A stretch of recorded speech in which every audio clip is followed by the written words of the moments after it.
Hey there, welcome. Welcome to part three, Prisons in Pandemic of our Killing Game series. A couple years ago, we produced a play by Eugene Ionesco called Killing Game. It was 1 year ago. It was in 2019. Oh yeah, it was only a year ago. Whew. Yep. Yeah. Yeah, it was, year and a half, I guess. Weird, because 1 year later, we had a real pandemic. Yeah. All the political stuff and the way that the society was dealing with the pandemic is so familiar right now, all of a sudden as well. Nothing is as absurd as it seemed. Yolanda Burgess. Yolanda is happily married, a doting mom and a grandmother to her 6 children, and she has been working in social services now for 14 years. She is currently a case manager at a Safe Haven, an organization that serves people of all ages who are homeless. Yolanda is very committed to her work, and she states that it continues to feed my passion to give back to society, to stay connected to people and connected to what goes on in my neighborhood. Yolanda's path to her currently vibrant and rewarding life was not an easy one. Earlier in life, Yolanda struggled with chemical dependency, became involved in illegal activities, and was eventually convicted of a felony. Her incarceration ended in 2005, and Yolanda credits a theater and writing project offered by Still Point Theater Collective at her transitional housing, Grace House, for reawakening her sense of self-worth. Sherman Edwards is a Chicago-based actor and comedian, and he was named 2012's best stand-up comic in Chicago by the Chicago Reader. Woo! He's been lucky enough to perform at the Edinburgh Fringe Festival in Scotland and a few other notable places. His film and TV credits include Single Long on HBO Go, Empire, Fox, well, it's probably HBO Max by now, who knows, Empire on Fox, and the upcoming feature Monuments. Sherman played 8,652 roles in Killing Game. Oh, I'm just kidding. There's only 109 roles in Killing Game, but he played many roles in Killing Game. But the one that he played that is pertinent to this discussion is the prison guard in the play. And so we thought we would ask him to join us on Prisons in a Pandemic. You're also going to hear Yolanda talk about the organization that she works for, and an organization who we are hoping to draw your attention to, A Safe Haven Foundation. A Safe Haven is a nonprofit social enterprise that helps people aspire, transform, and sustain their lives as they transition from homelessness to self-sufficiency with pride and purpose. It is a place where people in crisis can find the food, shelter, treatment, medical care, education, job training, and job placement that they need under one roof. It is simply not acceptable to push these problems aside or dump people into expensive and often fruitless fixes such as prisons, detox facilities, emergency rooms, and more. A Safe Haven was born of one family's desire to turn compassion into action. And over the last 26 years, it has grown to be lauded as the most comprehensive state-licensed, community-based social service model in the country. Check it all out, though, at www.asafehaven.org. What do you say we have some conversation? Here we go. Woo!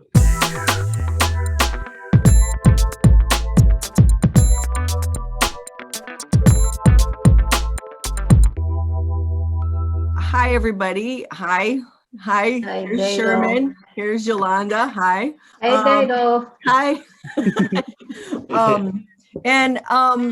Today we are talking about the prison scene from Killing Game from 2019. A Red Orchid produced Killing Game by Eugene Ionesco. Towards the end of the first half of the play comes a scene where we're suddenly in a prison. I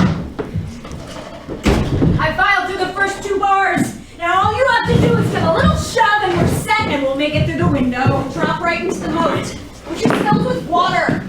You knew it was! And you know how to swim, don't you? Besides, I told you that in 5 minutes we'll reach the shore and we'll climb out onto a sunny meadow where there'll be shops, bakeries, and butcher shops, and fruit stands and liquor stores. Watching someone's coming. Hide the file, it's the jailer.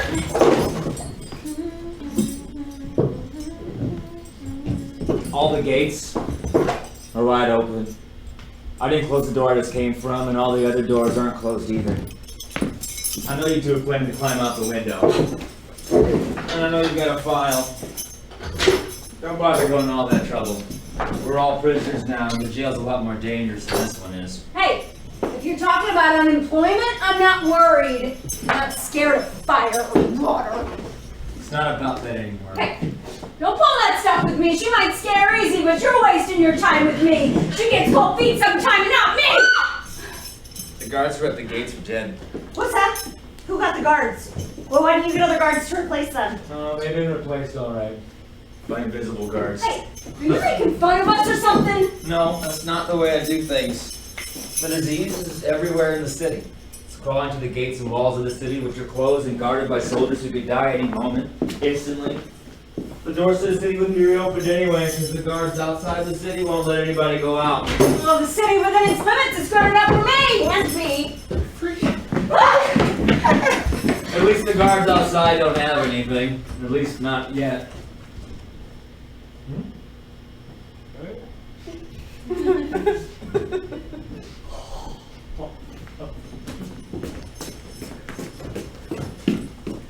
The guards outside don't want to catch anything. That's why they won't let you out. They're scared of contamination. In the city, almost everybody's contaminated. Those who don't have it will probably get it soon. What disease? It's a sickness that kills. That's all we know. An epidemic that allows no hope. People are lying in sidewalks, middle roads, abandoned apartments, churches, temples. You can't pick them up anymore.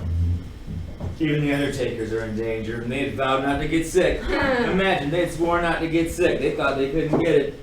Dogs, cats, horses, rats next to dead bodies.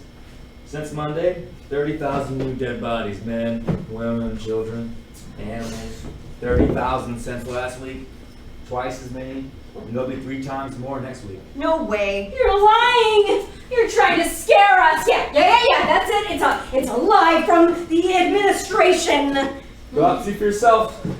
But you won't be seeing or hearing for long, I'll tell you that much. The prison doctor's dead because he went out. He'd go out every night to his wife and kids. He died surrounded by the bodies of those he loved. Fellow jailer died for the same reason. Yesterday, a trolley started out at one end of the city, full of passengers. They all died during the trip, all 87 of them. 88 if you count the driver when he got to the line. Nobody has to take the trolley. Pedestrians are no safer. Bodies of the dead and dying fall on their heads from apartment windows. That's why I'm staying right here. I'm single. I've got no family. I don't ever leave the prison. In prison, there's no danger. Look how thick these walls are. Nothing can get through. Not even germs. Here, you're in prison, I'll admit, but at least there's no danger. You can consider yourself safe and sound. The real prison's outside. Go ahead and choose. Will be prison or death. I just want to explain to our wonderful viewers that the scene is, as you may have noticed from the footage you just saw, is in the round. So it's like I said, very small. We had 70 seats in there. I think we only could fit 67 or something in for this one. But we did something we've never done before at Red Orchid. We had in the round seats on all 4 sides of the theater. And as you could probably tell, those actors, the other 2, not Sherman, that's Jill Oliver and Ashley Neal, are literally on the top of the knees of the first row of the audience. I made the actors carry these things around. You may, and I have a couple of them. Hey, Sherman! Sherman's got Yeah, I was curious about those. Yeah, so this was Jill's, and I had a phenomenal design team. I have to say her name, Sam Rao. She's a sculptor, and she sculpted these items for us. And each actor, we had a very interesting rehearsal process where each actor eventually organically assigned themselves to one, and then we treated them, obviously, and then we became accustomed to just holding them all the time, and they amplified gesture, and they created, this is an absurd play. So when you, Eugene Ionesco is an absurd playwright. So when you hear him talking about the absurd idea of this prison guard who actually just wants to stay in the prison because he feels safer, it's because we're in the mind of a man who thinks in incredibly absurd terms in terms of reality and logic. They did their job in an abstract way.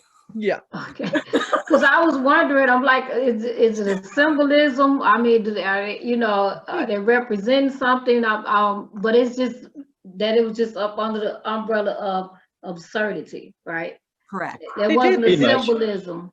They did amplify gesture, like Dado said, and sort of just like make things bigger sometimes. And I like the word you say, Yolanda, symbolic, because yeah, some of the actors did attach some symbolism or some meaning to their body part. one of the things, Sherman, I remember watched, just like even you were just doing it right now, the way that it just sort of became integrated, and you were leaning on it, and it was just part of your being through the play. I don't know what what was your experience with that? It was interesting. It's definitely because it's there's weight to it, and just trying to find like the balance, and especially when the show started happening, it changed again because it was like, how do we put it down quietly without it affecting the show? And so like then we got good at just like, I know I can put it here really fast at this particular angle and this trajectory.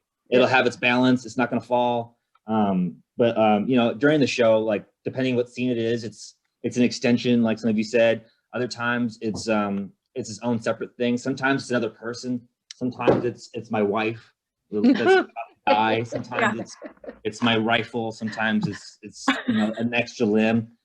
A bizarre sort of unease that they create just being in the same room with them, and I think that was really useful for the play, quite honestly, and for this story of like a whole town or city that's figuring out how to deal with a plague where people are just dropping dead for no reason that they can see.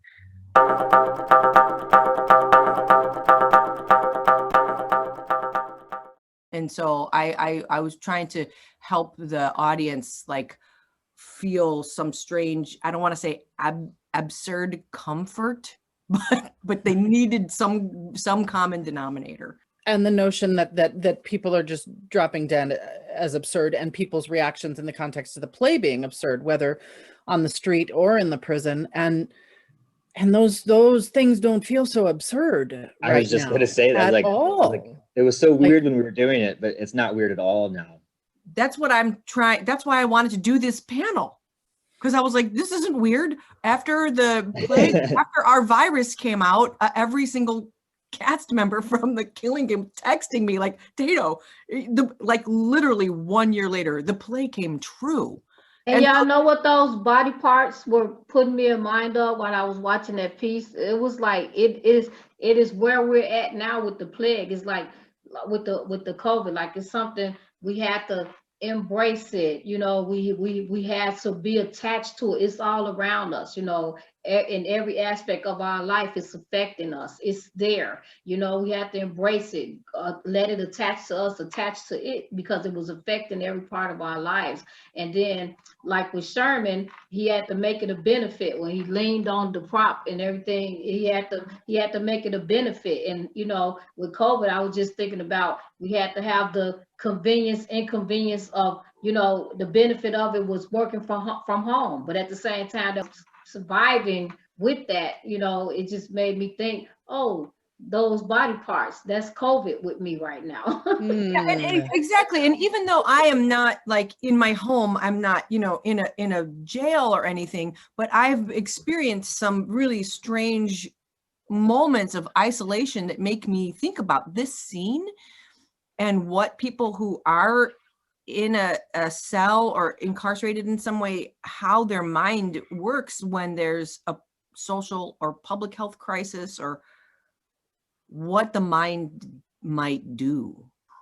Well, it actually we're under the same circumstances. We are imprisoned by COVID, in many ways. We're not in a imprisonment or incarcerated facility, but we're imprisoned by COVID everywhere we go, in society, in public, in our homes, in our workplaces. We're imprisoned right now. And it is affecting our mentality, our mental health. You know, it's affecting our everyday lives. And so Yolanda, based on your work and your experiences, what is your perception on how information or knowledge or even misinformation can travel in those in a facility like that? Well, of course, you get the worst information you can get, I think, within those facilities, because it's kind of like a situation where you got 5 people and you whisper something in one person's ear and it's supposed to get passed on to each person. But by the time it gets to that 5th person, the information has been altered. Mhm. And so usually people exaggerate what the original message was, you know. So I think the alteration of information coming from outside society to within the facility, you get the worst of it, because especially with something dealing with something medically or affecting your health, people just tend to go in the direction of what's worse, you know, and people get the worst, and they don't get the educated piece of that message. They get the panicked piece of that message. The alarm. Yeah. Yeah, the alarm. One of the things, Sherman, your character says right at the end, or like right near where we stopped the scene, was I'm staying here in the prison because at least there's no danger. Like, where does the danger exist, I guess? How do the guards exacerbate that? Like, are the guards part of what you just were describing, Yolanda? Oh yeah, they're the major part, the biggest part of it, because they're the ones on the outside getting the firsthand information, who's able to bring it in. Inmates and detainees, they get some information through the news and through the news, not even social media. Well, if they do have social media materials like phones, cell phones or something, they're not supposed to have it. So they don't have access to it like they would in a free world. Like, they can't be on the phone all the time and getting information from outside sources. So the most information they get comes from the guards or comes from the news, but they can't get continual information from the news because they only get like an hour of television, and sometimes not even that. A lot of times the tiers will be on lockdown, especially if it's any type of threat that's going on from the outside that is coming into the jail. They'll lock the jails or prisons down, and so there's no television or no means of getting outside information. If there's any outside threat going on in society, or if anything goes on within the prison, the count is off, somebody seems to be missing, or a fight occurs or something like that, they'll lock down the whole facility and no one can be outside of their cells. But with COVID, are they, do you think Lock them down? They locked them down. Oh. And only time they were allowed out, I think they said they were letting them out once or twice a week. They would let certain areas come out. They would have to alternate and take showers, and that was it. What was your experience with healthcare, I guess? Healthcare was not the best. Sure. They did have medical tier, where you can, if you had illnesses or medical diagnoses that kept you from being with the regular population. But I mean, you were basically just locked to a bed or locked in a medical cell, and they would come to you and bring you your medication. It's not up to par. I think the biggest threat of prisons and jails when COVID kicked in was that they were still taking in new detainees and new prisoners. So those people coming in from the outside weren't being tested for COVID. And by the time they started having symptoms, if they had symptoms, they had come into contact with so many people throughout the detaining part and the processing into the facility part and then getting housed. They came into contact with so many people within the facility that they had already been spreading it. You know, they had already been affecting people and didn't even know that they had had it or weren't showing symptoms. So that was the scary part of what was going on in the jail. I don't know the stats with like inmates versus like the COVID stuff. Like, is it worse than people who aren't incarcerated, or is it worse or? Well, we'll never know because the jails and the prison system, they weren't giving adequate and correct statistics. It was being hidden. You know, the amounts of infections that were going on within it, especially Cook County Jail here in Chicago, which is the biggest jail. It was being hidden. So we'll never know, you know, statistic wise. And healthcare already wasn't good in the systems anyway, so it's only going down. Yeah. I mean, the detainees, they were actually writing with toothpaste on the windows, help us.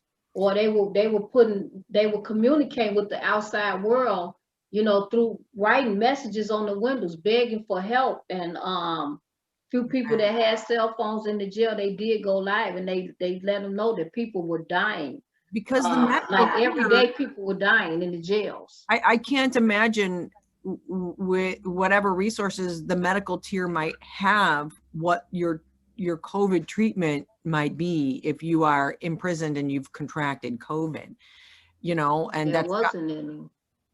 They did, all the people that had COVID, they housed them all together in this one big pod. So they just, the virus just bounced back and forth from one to the other, back and forth. They didn't treat them. They had no means and that's a crazy question. They don't actually like transport people out of a hospital, a prison when they're very, very ill to a hospital. You're stuck there. You're stuck there. You know, and how do you treat it? There's no vaccine. They didn't have, the people were just dying. The people with the most severe symptoms, they were just dying.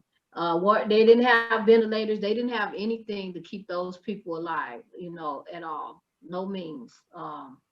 Yeah, I also have a fear of, let's say we get tons of money for this. What do you do? What do you do to even if you have the funding to solve it, how do you go in and solve it? Do you just give everyone masks? Like, what's going to be, I don't know what the right thing to do is. Do you know if they have masks inside of the jail? They have masks now. It took a long time. Yolanda, can you talk about what you do? I'm a case manager, and I work with I've been in case man. I've been in social service for 10 years plus now. I started out with Haymarket Center, and now I work with the Safe Haven Foundation. And like I said, I'm a case manager, and I was in our main headquarters building, 2750 West Roosevelt, and it's shelter based. And we service veterans, we service women and children, and we service youth. We have a single men's program, and we also have a jail program within that facility. Mm-hmm. So a lot of residents, a lot of services.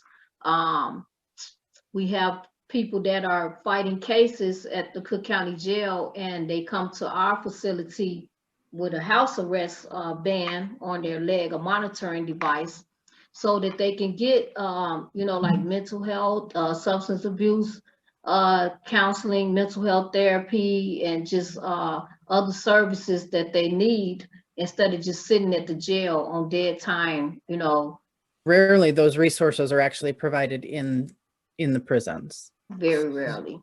So at a Safe Haven, like I said, they get mental health therapy, they get substance abuse counseling, life skills. They also get, they go to self-help meetings and group, NA and AA groups.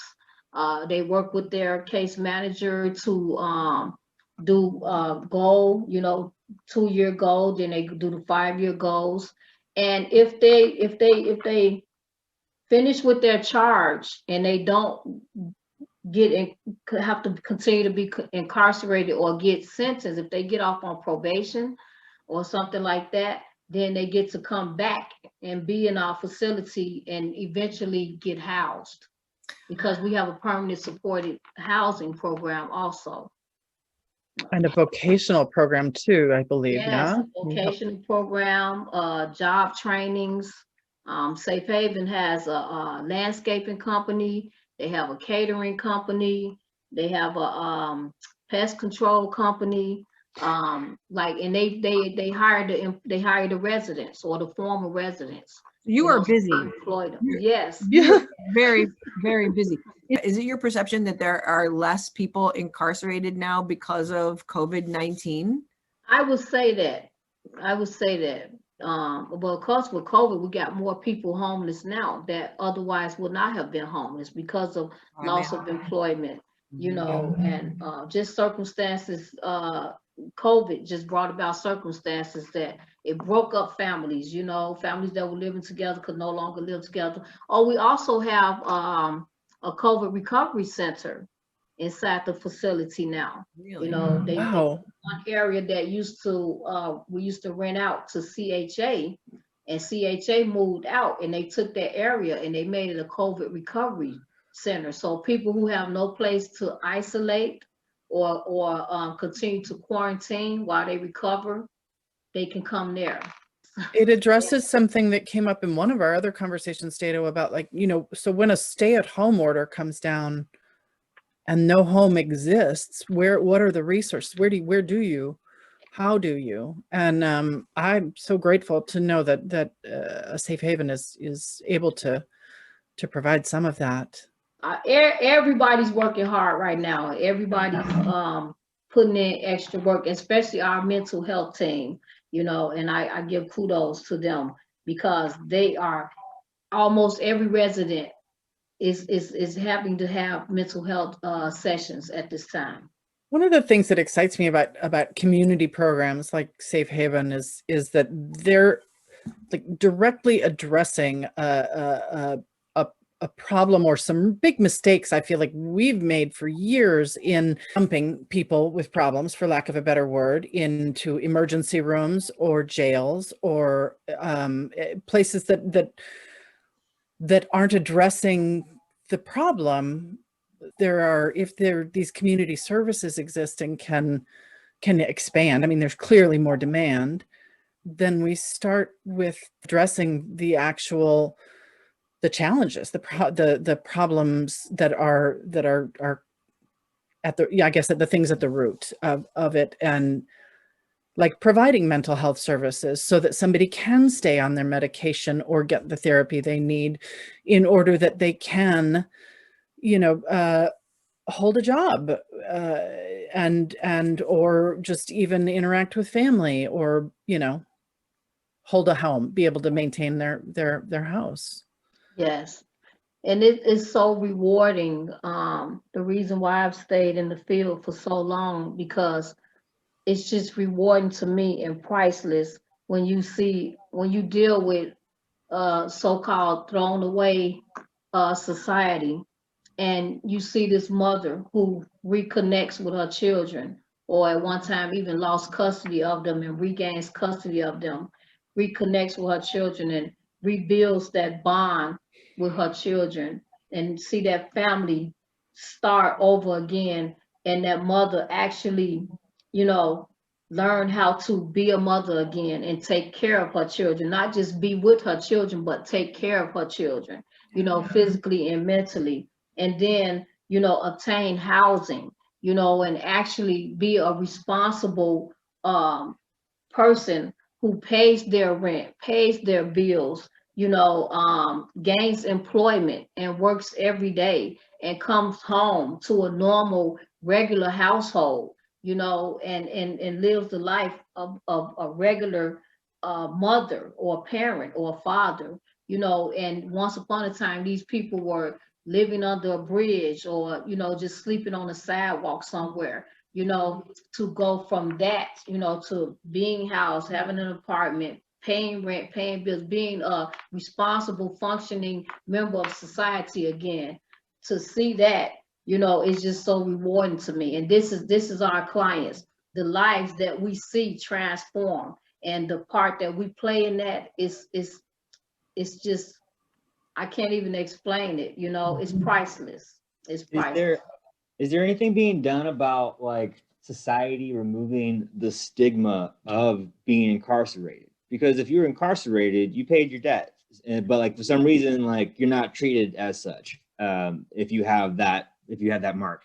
Yeah, well, I'm a prime example of that, you know. And so Mhm. because I was once incarcerated, I struggled with addiction, you know, and because of that, I made some very unwise decisions, and I got involved in some street activity that I shouldn't have got involved in, which led to me becoming incarcerated.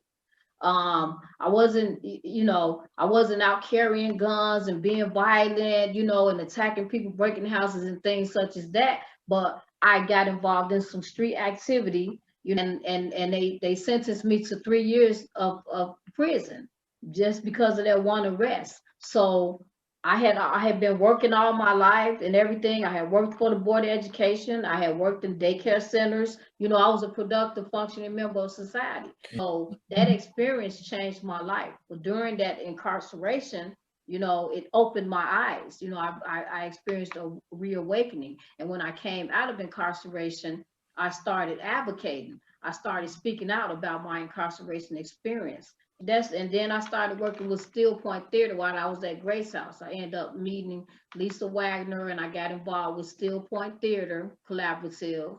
And we started, a group of us got together, formerly incarcerated ladies, and we started having these writing workshops about our experiences, you know, with drug abuse, prostitution, incarceration, you know, just all these unfortunate circumstances that we had dealt with in life. We started writing about it. And they took our writings and they implemented them into skits and plays. And we started performing all over the city at theaters and facilities, churches, everywhere. We started performing and we started putting the message out. Just because somebody experienced incarceration, it does not make them a bad person. We still have a voice. We still have a contribution to society, you know, and we still can go on to live a good, healthy, you know, life, you know. And so I still speak, I still raise awareness about incarceration. I still raise awareness about alternative to incarceration programs, you know, and things like that. So I'm a prime example of, you know, a normal functioning individual in society to an incarcerated individual and back to being a normal functioning, contributing individual to society. I admire that because a lot of times when something traumatic or horrible happens to you, you don't want to interact with it in your present or in your future. So that has got to take a lot of stamina. Yeah. It can be exhausting dealing with people who are just lost in society right now, you know, no place to live, you know, lost custody of their children, just have been sleeping on the street, you know, no income, you know, just nothing positive going on in their life. And when they come to our shelter, you know, they're hurt and they're angry, you know, and they take this anger out on us. They take this frustration out on us, you know, that fear that they have. You know, they take it out on us, you know, and just to every day, just to have to embrace that, you know, and just, you know, continue to communicate with these people, service these people, you know, and have care and concern for these people and the betterment of their lives. It's exhausting. But because I am who I am and I came from where I came from, I've been there and I understand, you know, every day I wake up ready to do it over again. The use of theater, the use of advocacy and speaking out, not only as a way of getting the word out and spreading the word and educating people, but also as a recovery tool, for lack of a better word, is fascinating to me. And I just I imagine that, and you have spoken some, Yolanda, about how that also was a big piece of your reclaiming your own self-worth in conversation that we had earlier.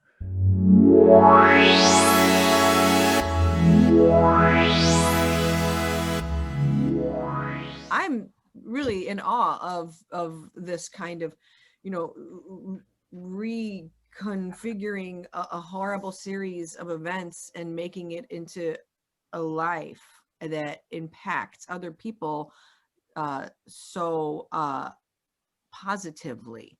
Do you want to talk about how we can support Safe Haven? I mean, Safe Haven is always looking for contributors, financial and otherwise. They do a 5K run every year, and it's super fun, you know. And we have some of everybody from all walks and all financial statuses of life. Yolanda, you are a badass. I'm really impressed. This is amazing. I'm really excited about this organization and this whole conversation. So, Yolanda, what do you think would happen? How do you think, like, the building over, the growing over, the supporting of community services like a Safe Haven or Claim or Grace House, how do you think supporting those services would affect incarceration rates? Because it's like an alt is where it gives a person an option to not have to be incarcerated if they don't. Yeah. You know, it's just like another ingredient in the recipe of alternative incarceration. Grace House is transitional housing for women coming out of prison. Okay, like I say, they gave me a prison sentence over a possession. mm-hmm. Okay, a small possession charge, which I didn't have the actual illegal substance. It's just that it was a group of us and it was found on the ground. And the police drove up, somebody threw it that had it. And so they took all three of us to jail and put a charge on all three. So I ended up going to jail. They gave me a 3-year prison sentence. Out of that 3-year sentence, I did 6 months in the prison. I served 6 months. So if I hadn't had Grace House to come home to, I would have had to stay in prison for that other 6 months. Mm-hmm. You know, And so it was an alternate. Yeah, so programs like that, I would have still been sitting in prison instead of being back into free society, taking some life skill classes and some parenting classes and gaining employment, reconnecting with my family, my 2 children. I wouldn't have been able to do all of that within that 6 months. I would have been still sitting in a prison in a cell in that 6 months. Uh-huh. You know, so Grace House Claim helps mothers who were incarcerated for a short time, who for whatever reason gave up their parental rights or gave temporary custody of their children to someone. And after their incarceration, these people didn't want to give the children back or turn over the temporary custody that they had. They tried to keep these children from their parents. Claim helps those mothers to get those children back. I really like the concept of alternative incarceration because, like, during that 6 months, like, were they giving you tools to be a better person when you got out and then you were in a regular prison situation? It was like versus Grace House, like they're not giving you the tools to actually, like. Not as much. I signed up for a life skills class, which is supposed to give you tools, you know, to prepare you to re-enter society, but it wasn't taken serious. Like if you didn't participate, you weren't forced to. If you didn't fill out the paperwork they gave us to fill out, you weren't forced to. There was no repercussion behind it. You know, it was just what you put into it. So if I had sat there, you know, like a lump on the log and not been interested or not cared, then I wouldn't have achieved or obtained those skills that they gave me. But you had said to me at one point that there's a lot of people there that you didn't feel like should be there. Yeah, there were a lot of, especially women, that committed petty crimes, you know, due to having problems with struggling with addiction. you know, whether they were addicted to marijuana, other drugs, or alcohol. They committed petty crime like retail thefts, you know, things like that. And they were giving them prison sentences. You know, they were sentencing them to 1 year, 2 year, 3 years for petty nonviolent crimes. Now, while these women are struggling with addiction and that's not being addressed, you dealt with it by imprisoning the person. You took that mother, even though she's struggling with addiction, she had kids at home, you know, who got abandoned. And now they're left with family members or other people who have to take on the responsibility of these children who don't want to be bothered with these children. Now these children are getting abused and neglected. It's just a whole trickle down effect. It's irresponsible to not have a stopgap measure and alternative incarceration system in place. Yeah. It's just, Yeah. it is creating a legacy of problems generationally. Yeah. In the kind of arrangement that we have now. Is clearly. And I'm pretty sure it's kind of been that cycle for a really long time. Yeah. Yeah. But it's egregiously irresponsible to the nurturing of humanity. Yeah. And building, you know, communities and family systems. It's just it feels horrifically irresponsible. Yeah. There is clearly some good work being done and some great people doing that work, like the social worker who was able to make that phone call with you, and like this video conferencing program, and to be able to find out a way to figure out a way to increase that and decrease the, I don't know, I think that would have a direct impact on the number, on how long people had to stay, or even whether they were incarcerated in the first place, I guess. I think those alternatives are really, really important. I'm so excited to have you introduce us to some new ones. And I want to encourage. I just had my world, like my head, like shook open. Yeah.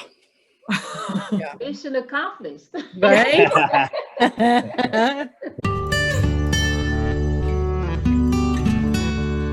Well, okay.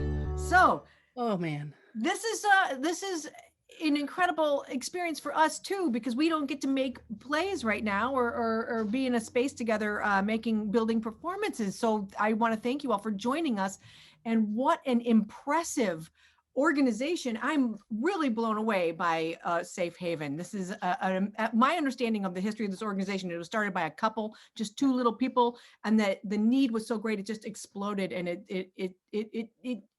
and as you can imagine, in today's world, they need our support. They need our attention. And how exciting to think that like, I feel like that organization has a really direct impact on prisons, or on reducing incarceration even, you know, because if we can find a way to funnel funds to community organizations like a Safe Haven or Grace House or Claim, or then perhaps there are alternatives to incarceration, or perhaps things don't get to that point if people can find and have easy access to the services that they need. I agree 100%. This is an incredible conversation, and I hope you will continue to have these conversations with your families and your friends and everybody that you know about these kinds of initiating these kinds of changes. And if you really liked the conversation you just heard, you can also support A Red Orchid, redorchidtheater.org, because we produce these panels, and that also we cost money to produce these panels. Well, and even perhaps more importantly, make sure you check out asafehaven.org. Absolutely. And support that community organization. Our fourth panel is going to be called Food in a Pandemic. I'm pretty sure that's the title. We changed the title 6 times already, but it's so close to the holidays.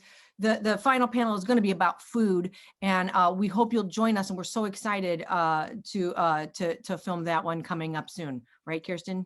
You bet. This weekend, actually. This weekend. Yay. Okay. Bye. All right. Bye, everybody. Thank you.